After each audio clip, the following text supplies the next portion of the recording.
And welcome back to Good Day Sacramento. I am Jordan Segundo. You are seeing Andy Hiroshima, one of many woodcarvers who will be a part of this weekend's woodcarving shows. He's working on practicing one of his pieces. He's working on a flower that's going to go into that piece right there. Andy, thank you so much for having us here. So this is actually a practice piece because you have only one opportunity to carve flowers into that piece right there. Tell us about what you're working on here. I'm working on a Frida Kahlo, and I've done faces and things like this before, but never realism, and I've never carved flowers. And so I'm trying to learn how to carve a flower. And once I do that, I'll have only one opportunity to do that. Incredible. Now, you started carving back in 2005, so just under 20 years. What is it about carving that you love so much? It's a real challenge. I like tools, and I like making things.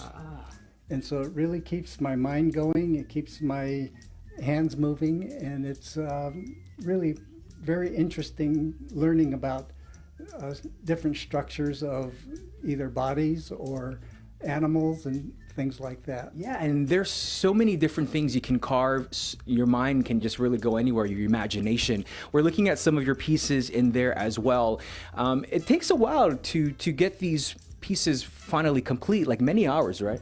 Yes, many of these, whether it's a small piece or even a large piece, it'll probably take 40, 50 hours to complete a single piece. Incredible. And we're looking at even some here. There's a piece, some of the animals, a piece that you made right here for your nephew. Talk about this one right there. That's from Star Wars? It's a Star Wars character. It's actually for my grandson. It's called Rancor, and he sent me a picture and asked me if I would be able to carve that. And so that's my first monster. So incredible. Well, speaking of monsters, it's not quite a monster, but when we walked in here, I noticed this right away. You've created these canes with some realistic looking snakes on it. Tell us about this, because you've used these canes out and people actually get scared. They walk away from you. Yes. I've had dogs bark at me. I've had people cross the street, go into a store to get away from these snakes.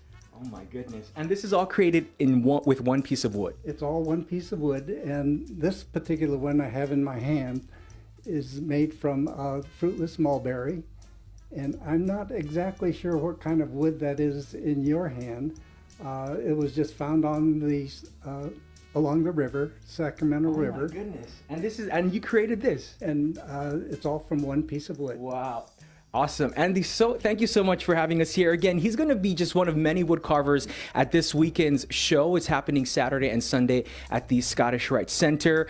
Be sure to check out all the information up on our screen. And we've been here all morning long. I'm so impressed by your studio, Andy. You know, he's up here till 2 in the morning, and he says, yeah, I got to clean up too. And he actually even created his very own vacuum, guys. I mean, we're so impressed by it that I got to do it myself. So I'm going to help him clean up as we toss you guys out to break. Check out the Capital Woodcarvers Association.